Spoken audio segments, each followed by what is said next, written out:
Assalamualaikum warahmatullahi wabarakatuh. Yang terhormat Ibu Putri Wijarini selaku dosen pengampu mata kuliah bioteknologi dan teman-teman sekalian yang saya banggakan. Perkenalkan kami dari kelompok 7 yang beranggotakan saya sendiri Wulinda Sari, Marni dan Jackson Sampai. Di sini kami akan memaparkan materi bioteknologi perikanan. Buat teman-teman yang sudah menonton channel kami, jangan lupa like dan subscribe serta komen untuk pertanyaan. Kita mulai dari materi yang pertama, yaitu bioteknologi perikanan. Bioteknologi perikanan yaitu bioteknologi yang ditekankan khusus pada bidang perikanan. Salah satu penerapan bioteknologi perikanan yaitu merekayasa media budidaya. Contohnya media budidaya pada ikan. Kita dapat menciptakan ikan yang bervariasi, ikan yang kualitasnya tinggi melalui rekayasa genetika. Jadi melalui rekayasa genetika ini kita dapat menciptakan ikan yang kualitasnya sangat tinggi. Kita lanjut ke materi yang kedua, yaitu fokus kajian bioteknologi akuatik, yaitu mengidentifikasi senyawa baru yang berguna untuk kesehatan manusia dan perawatan medis serta meningkatkan keamanan dan kualitas laut. Di fokus kajian bioteknologi akuatik ini kita dapat mengidentifikasi senyawa-senyawa baru yang berguna untuk kesehatan manusia. Selain itu, berguna untuk perawatan medis serta meningkatkan keamanan dan kualitas makanan laut. Jadi kita belum banyak tahu terkait organisme laut yang memiliki banyak manfaat. Salah satunya dapat dijadikan sebagai perawatan medis maupun kesehatan manusia, dapat sebagai kualitas makanan laut yang sangat tinggi. Selain itu, meningkatkan keamanan laut. Kita lanjut ke materi yang selanjutnya, yaitu peran perikanan dalam meningkatkan suplai sumber pangan dunia melalui aplikasi bioteknologi serta nilai ekonomisnya. Seperti yang kita tahu bahwa populasi manusia saat ini semakin meningkat, entah sekarang ataupun kedepannya akan terus meningkat, maka kebutuhan manusia juga akan meningkat. Jadi adanya kebutuhan manusia akan ada kecenderungan untuk mendapatkan suplai makanan yang bergizi melalui seafood ataupun daging.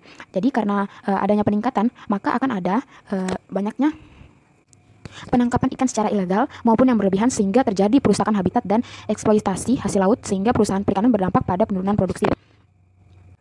Jadi melalui aquaculture ini dapat menciptakan kondisi lingkungan perairan yang tetap terjaga dengan melakukan upaya pengelolaan sumber daya laut yang lebih baik sehingga dapat mengatasi masalah-masalah tersebut. Selain itu, aquaculture dapat meningkatkan sumber pangan yang ada di bumi. Contohnya pada ikan catfish yang dibudidayakan dapat tumbuh hampir 20% lebih cepat daripada ikan-ikan yang dibudidayakan seperti pada umumnya.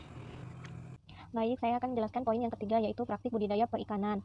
Contohnya, persilangan jenis ikan tertentu. Nah, contoh ini merupakan aplikasi dari aquaculture.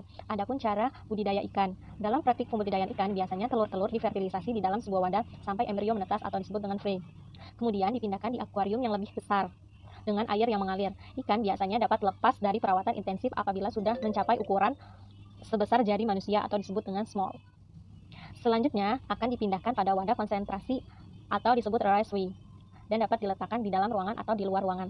Nah, raceway merupakan tangki yang didesain terhubung dengan aliran air secara terus-menerus. Adapun contoh budidaya ikan itu ya budidaya ikan salmon. Nah, raceway seperti ini sangat penting untuk budidaya ikan salmon dan ikan jenis air tawar lainnya yang biasa bertahan hidup dengan melawan arus. Nah, dengan membuat lingkungan mini yang mirip aslinya, aquaculture berusaha memberikan lingkungan alami bagi ikan sehingga mendukung pertumbuhan karakteristik fisik yang sama dengan ikan alam lainnya. Selanjutnya itu ada inovasi dalam budidaya perikanan. Ada dua ya. Yang pertama meningkatkan kualitas strain untuk aquaculture, yang kedua meningkatkan kualitas dan keamanan seafood. Selanjutnya poin yang keempat yaitu perkembangan aquaculture masa kini dan masa depan serta teknik aplikasinya. Rekayasa genetik ikan menjadi alternatif untuk mengembangkan perikanan masa depan. Hal ini dikarenakan pertumbuhan ikan lebih cepat dibandingkan alaminya. Selain itu, penggunaan pakan ikan rekayasa genetik lebih efisien sekitar 30% dibandingkan ikan alaminya.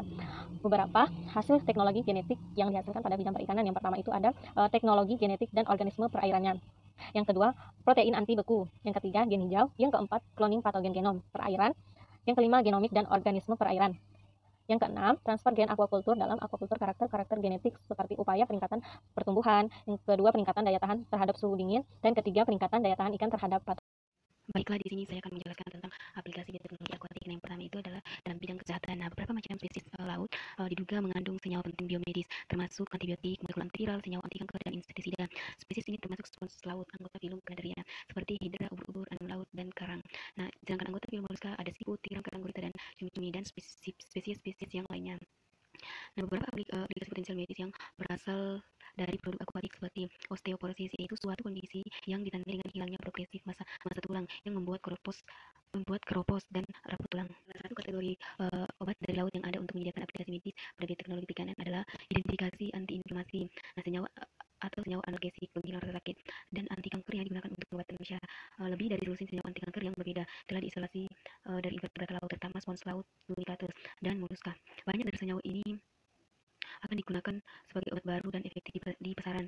Beberapa kelompok peneliti sedang fokus pada makhluk laut terbiasa dengan harapan untuk dapat mengidentifikasi zat yang dapat digunakan untuk mengobati gangguan sistem saraf. Ada juga peneliti mengkaji senyawa anti-inflamasi yang ditemukan dalam ekstrak karang. Senyawa tersebut dapat menyebabkan strategi pengobatan baru untuk iritasi kulit dan penyakit inflamasi seperti asma dan radang sendi. Nah, yang kedua itu adalah dalam bidang lingkungan. Ada dua agen antifouling. Nah, biofilming juga disebut dengan biofouling, mengacu pada lapisan organisme di permukaan. Nah, permukaan ini meliputi lambang kapal, lapisan dalam pipa, dinding semen, dan tumpukan di sekitar dermaga, jembatan, dan bangunan. Nah, biofilming juga terjadi pada permukaan organisme laut, terutama kerang. Nah, habitat laut ganggang, remis, kerang, dan bakteri adalah salah satu organisme yang biasa menjadi biofilming. Nah, biofilming dapat menciptakan masalah yang signifikan. Misalnya, lapisan organisme pada lambung kapal itu dapat mengganggu pergerakan kapal di air, dapat memperlambat waktu dan mengurangi efisiensi bahan bakar. Nah, secara tradisional, agen antifouling menggunakan bahan kimia beracun seperti cat, tembaga, dan merkuri untuk meminimalkan pertumbuhan organisme fouling. Nah, yang kedua itu adalah biosensor. Pakar ilmu sedang bekerja untuk mengeksplorasi penggunaan organisme air sebagai biosensor untuk mendeteksi polutan dengan konsentrasi rendah dan senyawa beracun pada saluran air. Nah, seperti bakteri bercahaya atau biasa disebut dengan bioluminescen dapat digunakan sebagai biosensor. Beberapa spesies menggunakan bioluminescen untuk bioluminescen itu adalah cahaya untuk menerangi lingkungan mereka, dan beberapa lainnya digunakan untuk menemukan potongannya di samudra dalam yang gelap. Kebanyakan organisme laut dapat bercahaya karena bersimbiosis dengan bakteri Vibrio fischeri. Sekian pemaparan materi dari kami, kurang dan lebihnya mohon dimaafkan. Wassalamualaikum warahmatullahi wabarakatuh.